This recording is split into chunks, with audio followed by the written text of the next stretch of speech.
Welcome back. Today you're joining us on a dyno day and we've got two special cars lined up for you. First one's the FK8 behind us, but stick around, you're not going to want to miss the second car.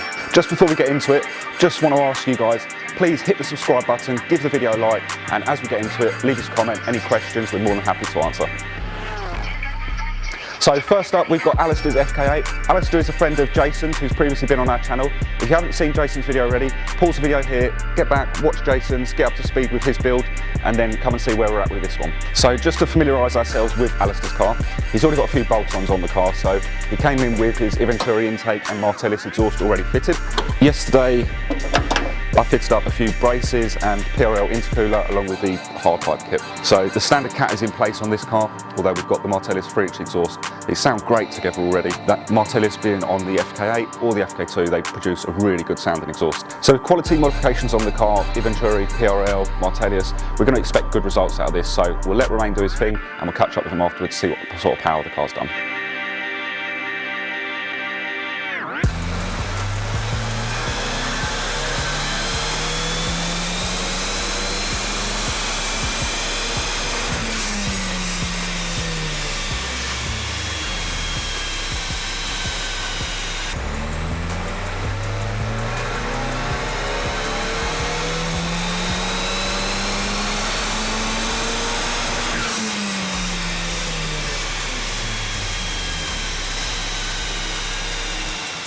So Romain's been in there working his magic and we can see already straight away from the first sort of upload that we've done into the car was making good strong power. We had 396 horsepower, a little bit of refining and we've sort of peaked and capped off at 400.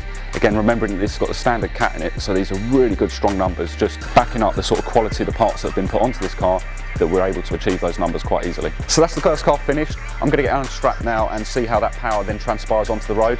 We'll get the second one loaded up, let Romain do his thing and we'll catch back up with him in a sec.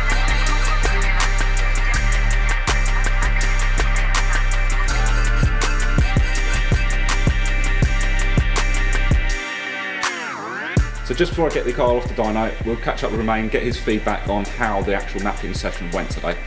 Romain, how do you feel it went? It's very good feedback actually. It was probably one of the easy one to do. You start in developing like packages when you know what works and what doesn't, and based on the budget of the customer, you can like give packages based on what they want. And this one, apart from the OEM cat, all the parts are very good parts. I really like the Venturi, the carbon that goes from the turbo, like the actual turbo inlet. Because the consistency between the run after run after run, you don't have to wait for the air temp to go back down. It tends to be very consistent, which makes the tuning process much more efficient, because then what you change the graph, and it's not because the car is getting warmer or cooler or whatever. It made very, very good power. I wasn't expecting that kind of power. He made it very easily as well. Like sometimes you need to kind of look for the power. This one made it pretty much straight away. We rarely push above 400 foot-pound because of the OEM DI pump that we tend to max out, so we normally stop about 90%, which is about 380, 390 foot-pound, which is where we are now, and 400 brake, which is beautiful with the OEM cat. Doesn't seem to be a restriction on that specific car. Just very healthy car, very easy. Yeah, just good car.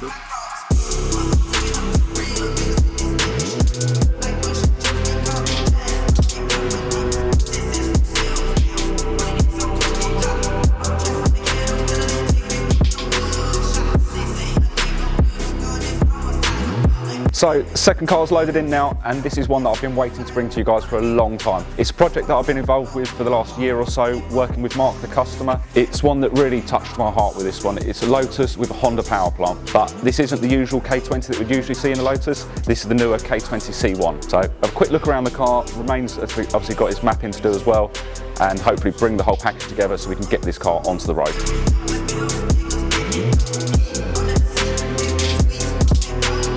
So just as Romain's starting to load in the first file, we're going to have a quick look around the car. So we know that it's a K20C1 as found in the FK2 and FK8 Civics, although this is the FK2 model engine. The engine found in this car previously was the 2ZZ engine, the Toyota engine. That would rev out to around 8,000–9,000. But obviously with the new turbo engine, the characteristics are going to change dramatically. We're going to have a load of mid-range torque that the car probably wasn't used to having beforehand. But can't wait to obviously get the clams back on, get on a road test with Mark and really see what this car is then capable of.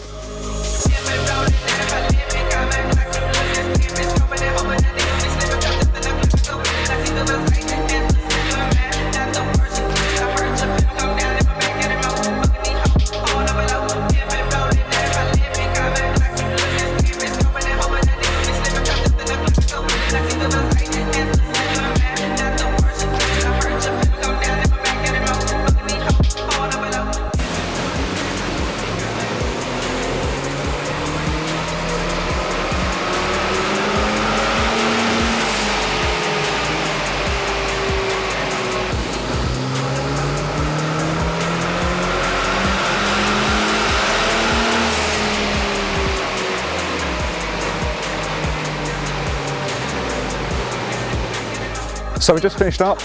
Romain's been painting rainbows all over our dyno here. Now we finished up with 360 horsepower. And that was quite a conservative figure because the car is really tightly strapped down. It was moving around quite a lot on the back end, so we've had to strap it back quite a lot. So in looking at these numbers here, we really think that's probably going to equate to about a 380 horsepower once the car's on the road or loosely strapped on the dyno. The car is going to go back to Mark now. He's going to put the clams back on, get it road ready, get it MOT'd. We'll be looking at the ABS and the CAN systems so that hopefully we can start getting the traction control working. Once we've got that working, we'll really be able to sort of push the car as much as we can on the road to exploit the new engine and the power that the car's now found.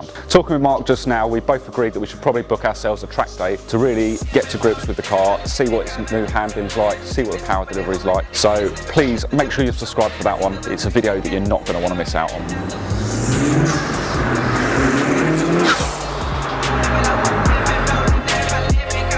We previously brought you a video of a K20C1 engine Mini. Today we brought you a video of the Lotus with a K20C1. What we'd like to know though is what do you feel is going to be the best base for a K20C1 project?